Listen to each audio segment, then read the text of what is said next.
This is Spencer Colgan, and welcome back to my wallpaper and painting channel on YouTube.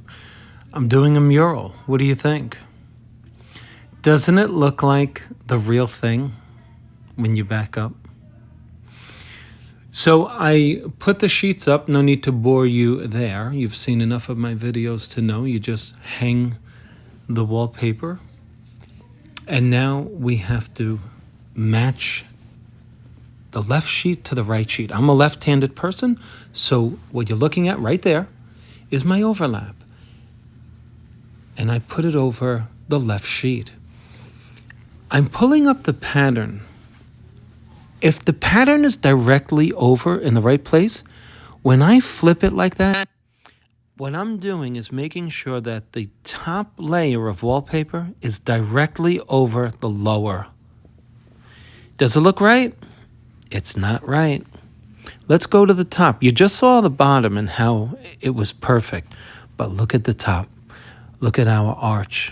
No good. Let's fix that. Now we got to pull, push. We have to make sure that it's right. The left sheet has to go over to the right. And so we did it. Let's go up close. I love this mural. When you step back, it actually looks like you're looking out the window of a restaurant in the Mediterranean. Look, you see how I'm pulling it up? Look at the details in the pattern. Look at how they directly line up. At the end of this video, when you see me cut it, oh my goodness, you're going to see perfection. This is the bread and butter of your wallpaper murals. If you don't get this right, folks, you blew it. Don't get it wrong. Take the time to reposition your mural if you have to. Pull the whole sheet off and do it over if you have to before you cut it. Once you cut it, you have to commit to the result. So before I do my double cut, I want to wash the wallpaper down because there could be paste on it. I'm using a microfiber cloth. That's the mop that I'm using. It's my wallpaper mop. Okay, and I'm just getting off anything that might have dried, particularly wallpaper paste. Why? Why do I do that? In my experience, those little pieces of paste crystallize and become things that can scratch the color right off of your wallpaper. Nothing scratched here. It went up perfectly. I took my time to give them the perfect product, and I think you'll agree by the end it was perfect. Okay, let's go up close. So as you know, my customer is playing copyrighted music, so I can't speak on tape while I'm doing the work. So I'll just explain that it is essential that you use a single edge blade for this cut, okay? If you don't, please understand you won't penetrate both layers of wall covering. We're going to roll the edges just gently with this rubber roller. As a guide, I'll be using a basic painter's guide, painting edger. I will not be using my retractable blade for this.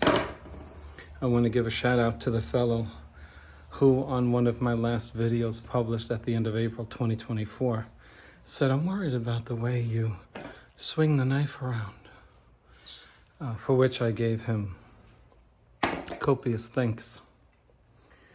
No, honestly, I do appreciate it, but he said, I'm worried about that.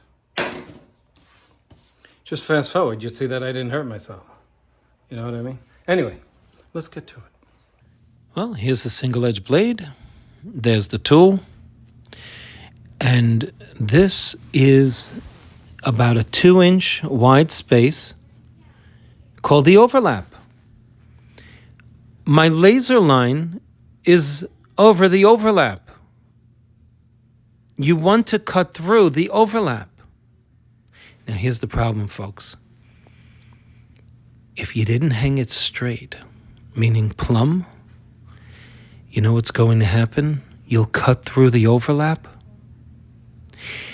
And then as you go down and down and down, usually on a 10-foot wall, you start cutting through. No more overlap, but a single sheet, and you missed it. So it's essential that your first sheet be perfectly straight. When I say straight, I mean plumb. If you don't know the term, don't be embarrassed. Please look it up. The wallpaper has to be straight because the second sheet is going over it straight as well. The overlap must have parallel edges with the underlap.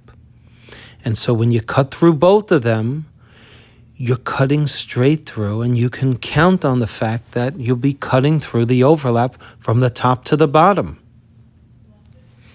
Now here's the thing. I like cutting to the edge of my overlap. But in this case, I'm using a laser level. You can either use a laser level, or if you're absolutely confident that you've hung it plumb, you can use your edge as a guide.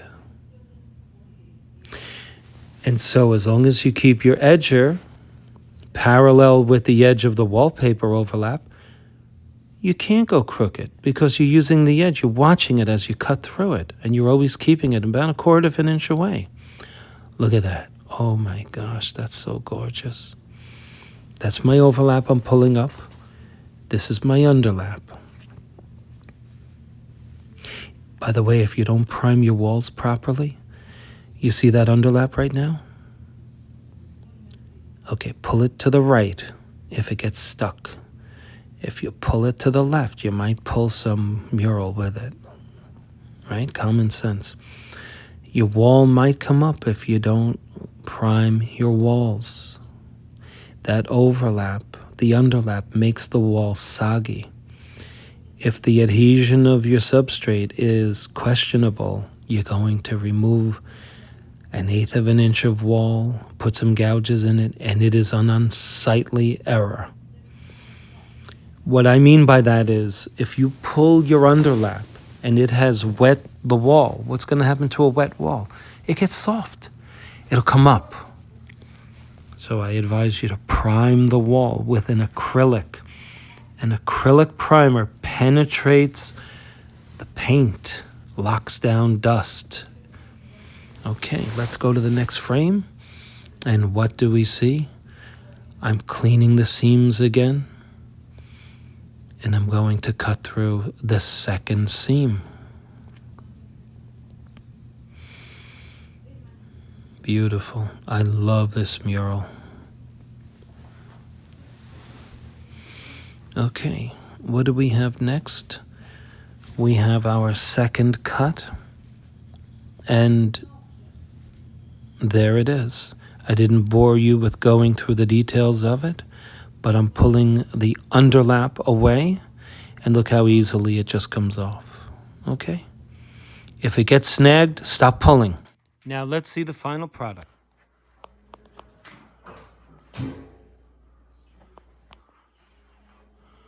My neighbors are going to flip.